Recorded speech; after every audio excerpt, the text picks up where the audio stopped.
ఒక అసిస్టెంట్‌గా వచ్చిన వ్యక్తి ఒక సినిమాకే చీఫ్ టెక్నీషియన్ అవ్వడం. సో, ఇది అందరికీ జరిగే అద్భుతం గాదు. బట్ మీ వెనకాల ఒక 3 డిగ్రీలున్నాయి.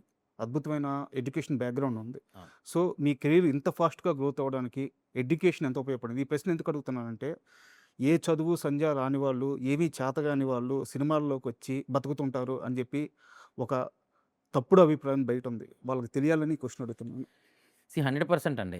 ఇప్పుడు స్కిల్ ఇది క్రియేటివ్ స్కిల్‌కి సంబంధించిన మ్యాటర్. హ్మ్. సో, అది ఎక్కడో దగ్గర మనిషి మనిషికి మారుతుండొచ్చు. మనిషి మనిషి అండర్‌స్టాండింగ్ ఉండొచ్చు.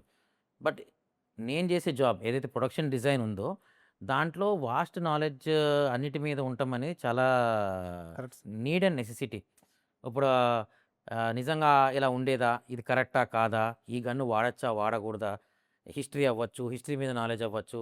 లేతే ఈ జాబ్‌లో ఉండే మెయిన్ సాటిస్ఫాక్షన్ ఏంటంటే, ప్రతి జాబ్‌లో మహా అయితే 4 థింగ్స్ ఉంటాయి. అవి నేర్చుకుంటే సరిపోతాయి. హ్మ్.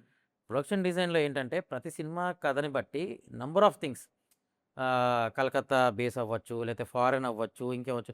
ఎవ్రీడే కొత్త ఛాలెంజ్ లాగుంటది. Everyday learning process. సో, మనకున్న నాలెడ్జ్ ఆర్ ఎడ్యుకేషన్ బ్యాక్‌గ్రౌండ్ వల్ల మీకు half of the things better క్లారిటీగొస్తాయి. కరెక్ట్. సో, దానివల్ల మనం బెటర్‌గా వర్క్ చేయగలుగుతాం. సార్. ఇప్పుడు అంతకుముందులాగా ఇవన్నీ ఉన్నాయా? ఇవన్నీ జరిగినాయా? అంటే మనకంటూ ఒక అవగాహన ఉండి దాని మీద నాలెడ్జ్ ఉంటే అవన్నీ పాసిబుల్. యెస్. ఆ విధంగా చదువు రాని వాళ్ళు, చదువు అబ్బని వాళ్ళు ఇండస్ట్రీకొస్తారు అనే కాన్సెప్ట్ ఎప్పుడూ రాంగే అండి. అది బయటుండి చెప్పేవాళ్ళ మాటలు. Sir. Knowledge is divine. Okay. అది వాడు డిగ్రీ రూపంలో సంపాదించుకున్నాడా? ఎక్స్‌పీరియన్స్‌తో సంపాదించుకున్నాడా? అనేది ఇండివిడ్యువల్ ఫ్యాక్టర్.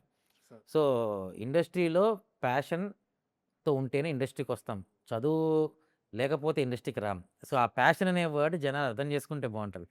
అంటే మీరు లైవ్ ఎగ్జాంపుల్ సార్. అందుకని యాహ్! మిమ్మల్ని చూపిచ్చి యాహ్! నేను ఆ ప్రశ్న అడగాలనుకున్నాను.